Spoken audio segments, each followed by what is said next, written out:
this morning to do a promotional video for the Faculty of Humanities to advertise a new online course I'm teaching this next year in the fall of 2016. I'm currently converting History 2 EE3, Science and Technology in World History, from an in-class course into an online offering. And it's been an interesting exercise, and I'll talk about that at another point. But during the pitch, I referred to History 2 EE3 as being Grand Central Station here at McMaster, and it was sort of a puckish kind of claim. But it's one that I want to sort of make a case for. The premise was, I sort of made the argument in the pitch, in the advertisement, that in many respects, this was a course that investigated science and technology through humanities and social science-based methodologies and forms of inquiry. So it really sort of covered the gamut of what happens here at McMaster University, but also because it's a course that's historically seen students represented from every single faculty each time I've taught the course. So I invariably get engineers, and science students, social science students, and obviously a lot of humanities students, many of them from the history department, fulfilling different parts of their requirements for the degree. So Grand Central Station, I sort of thought that was kind of fun, but at the same time I think it fits. The course itself is one that runs from ancient Greece up to our contemporary environmental crisis and looks at the history of ideas, the history of knowledge, science, as well as the history of our machines and our tools, technology.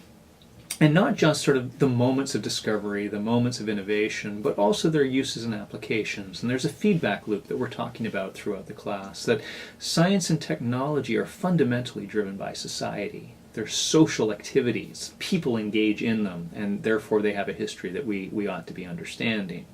So if society shapes science and technology, the feedback loop here is that science and technology then subsequently influence changes and different dynamics in society. Science and technology, I argue, are central facets of our contemporary culture, and as a result then, it behooves us to understand where they came from, and to a certain extent help inform where we might be going. I often get questions from students, prospective students, thinking about taking the class.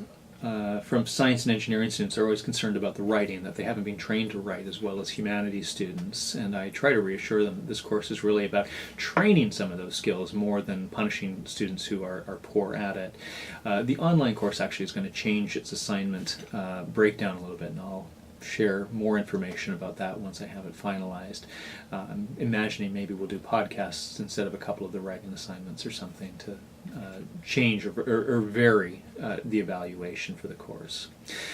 The more interesting question in a lot of ways is the one that I get from humanities students, that they didn't do particularly well in high school science, and so they're a little nervous about this class and how much science do they need to know. And really the class isn't about science itself or technology, but rather about the social history of those, the people, the cultural elements that gave rise to new ideas that actually in many cases stunted new ideas, that resisted new ideas.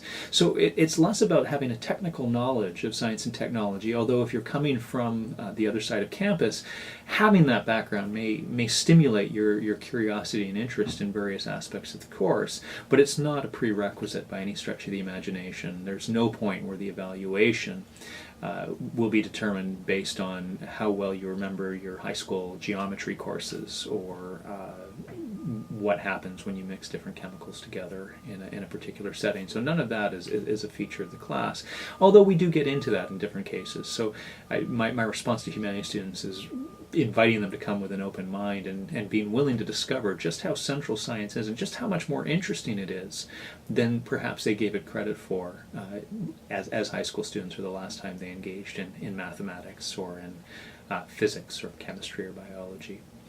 Anyway, more anon. I'll talk about it in greater detail as the summer progresses, but did want to just talk a little bit about this idea of Grand Central Station, which I think History 2 EE3 represents, let people know that this is a new online course that will be offered in September, and with registration right around the corner, hope some students might think about joining me in an online virtual setting to explore the course. I'll talk more about what the online offering will look like in due course.